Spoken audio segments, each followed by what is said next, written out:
All right, we are to Thursday. This is legs and shoulders, so 2 leg days for this second phase. If you're on the beginner side, this is going to be your active recovery day. So do some yoga, go swimming, do some stretching at home, work your abs. You can do abs every single day. You don't have to take a break on those. Go walking, do something that's still active, but you're not lifting today. On the intermediate and advanced side, you are going to start 1A with a walking lunge, and weight is optional because lunges require a lot of balance and stability with the core. So if you're not ready for that, then you can walk without the weight. Otherwise, you grab dumbbells and place them at your sides, or you can advance it by putting a plate overhead and walking. B on this one is a single arm lateral raise. If you're at home, then just grab your band, working one side at a time. Keep that arm straight, bring it right up to your side. If you're at the gym, then you'll try the cables. So same thing as the band. From the back, keep your body upright, come right out to the side with a straight arm on that, and then switch arms. You do not need a lot of weight on that cable. This is practicing with 5 pounds, which is still, I mean, the cable, especially on the beginning portion of it, sticks a little bit. So go lighter weights so that you can get all your reps in on that one. On 2 is a deadlift. I always encourage people to start with a straight leg deadlift. You can use dumbbells if you're at home or you just don't feel ready for the bar yet.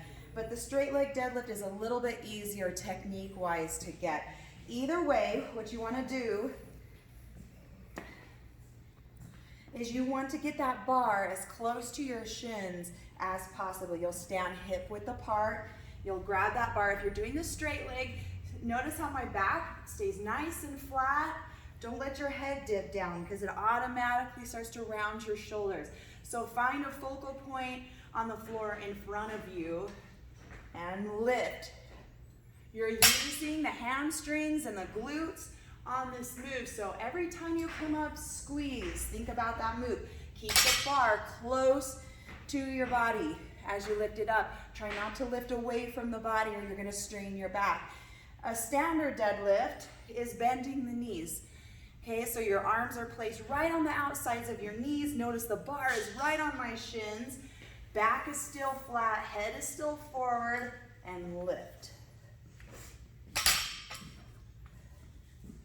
This is a harder technique move.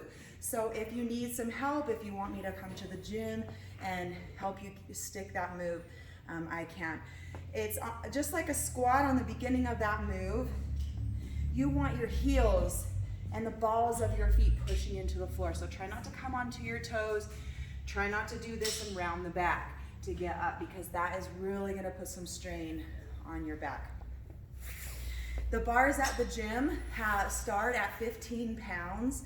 So that's a great weight to start from so that you can still put some plates on there so that you can get that bar up off of the ground. It makes it easier to set up your deadlift by being able to see your toes about to mid-foot over the bar so that you can, it's just easier to set up that way when you're bringing it up off the floor. The second one on this, 2B, is a bent lateral lift. So I'll bringing it back over to the benches. You'll bend your arms at 90 degrees and lift, driving up with the elbows. So from the side, really working the lateral head of that shoulder. All right, 3A is a Smith machine back squat. So come with me to the Smith machine.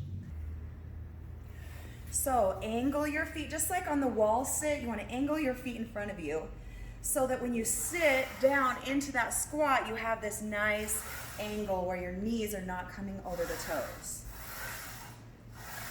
If you're advanced, you're just going to use the free bar back squat rather than the Smith machine. Unless you do not feel ready for that, the Smith machine is a great place to start on the back squat. 3B is a bent over fly. I want you to try both of these supported unless you are at home and you don't have anything to support you. You can use the ball at home, just leaning against the ball, knees on the floor. If you're at the gym, set up the bench for an inclined position and you're coming out to a fly. Now there's a lot of reps here, so go light on your weight. The reason why I want you to use the support is so you can really focus on the back of those shoulders. Okay, without using, a lot of times, especially when there's a lot of reps and you don't have that support, you tend to halfway through those reps want to throw your body into it. So this will force you to go down in weight and really focus on the back of those shoulders instead.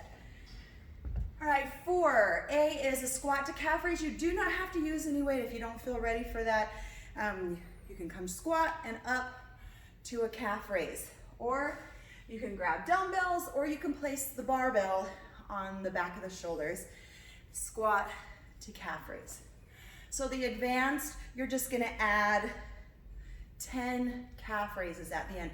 Don't rush the calf raises at the end. You want it to be slow.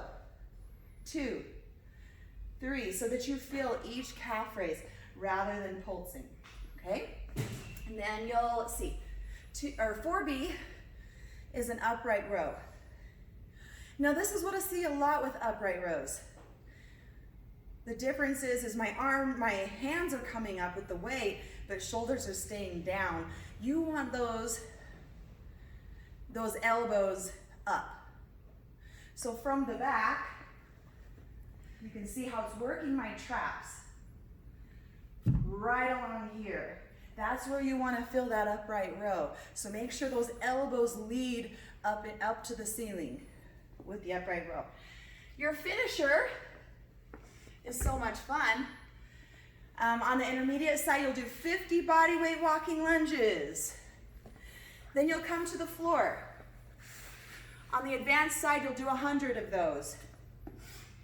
Then you'll come to the floor for bridges, 50 here. Advanced, you have 100. And then you'll do crunches, 50 on both. You'll end with as many decline push-ups as you can do it. If you feel like you're not ready for decline push-ups, the reason why I do decline is it really targets the shoulders.